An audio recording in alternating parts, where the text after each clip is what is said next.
जन्म, अज्ञान, अंधश्रद्धा, रूढी, परंपरा, दारिद्र्य आणि गुलामगिरी या त्रासाने पडलेली महाराष्ट्रातील जनता दिनवाने जीवन जगत होती.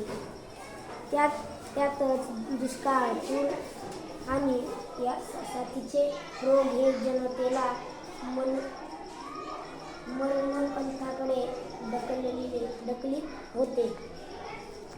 अशा सहाय्य परिस्थितीत काही थोर महापुरुष जन्म घेतात आणि मानवावरील संकटे दूर करून त्यांना योग्य मार्गाने वाटचाल करण्यास सहाय्य करतात.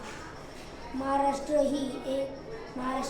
इतर पावनभूमी संत ज्ञानदेव महाराज, संत तुकाराम महाराज, संत एकनाथ महाराज या सारख्या विभूतीने तिने या भूमीत भक्तीचा मळा फुलविला.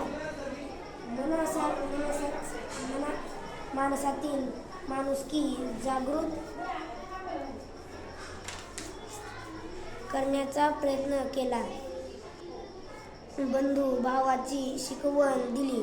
छत्रपती शिवराय यांनी स्वराज्याची स्थापना केली. जनता मोकळा श्वास घेऊ लागली. परंतु कालांतराने मराठी साम्राज्य लयास गेले.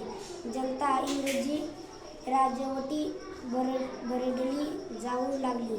अशाही स्थितीत महाराष्ट्रातील काही महापुरुषांनी आपल्या कार्याने आज्ञाने समाजाला सावरण्याचा प्रयत्न केला.